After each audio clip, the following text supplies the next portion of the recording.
Chairman Bedecourt and committee members. My name is John Bonura, and I'm a policy analyst with the Texas Public Policy Foundation. I think we've pretty much covered a lot of this in these conversations today, but obviously the reason why housing has become out of reach for so many Texans is the issue of scarcity. Overburdensome regulations have created this essentially artificial scarcity and has priced a lot of potential home buyers out of the market.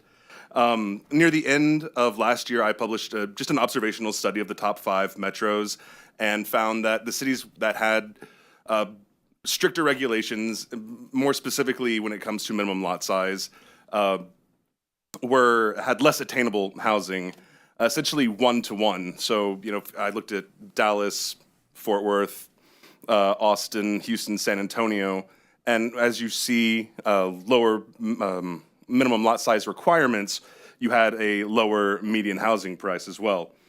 Recently, there have been some pro-development policies here in Austin that have led to rents falling about $220 from where they were last year per month, which translates, to renters and and families into maybe an extra bill paid or some groceries they can buy.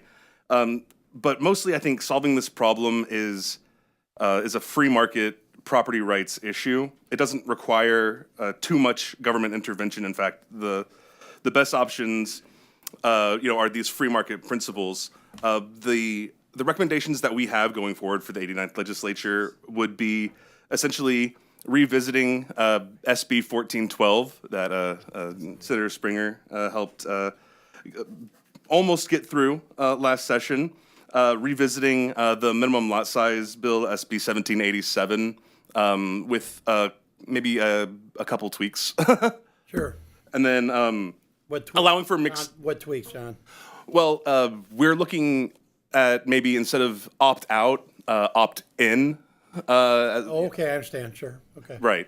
I've been to a bunch of meetings. I've heard a lot of concerns about those kinds of things. Sure, I agree. Right. About essentially meeting people halfway there. Right. But as to your point, I'm actually in the middle of some research for office to residential conversion, and as we hear from the other witnesses testifying here, that mixed commercial and residential use. Essentially, it's about clearing government overregulation to allow for more supply and allow for Right, because you have physical constraints of what the building type is, and many buildings, are not easily converted.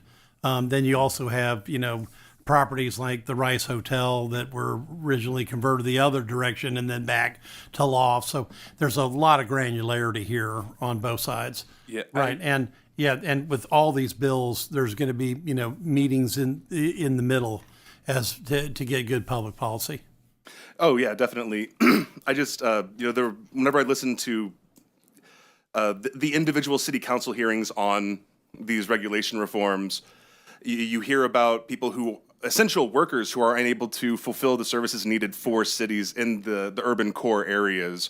I remember listening to an Austin City Council hearing where there was a doctor that said that they couldn't fill their radiology department, which is a very essential service in a hospital, because their employees weren't able to afford to live in that core area near the hospitals. They're radiologists. Yes. Right. Yeah. It does kind of limit the ability to run the equipment, right? I would assume so. Thank y'all.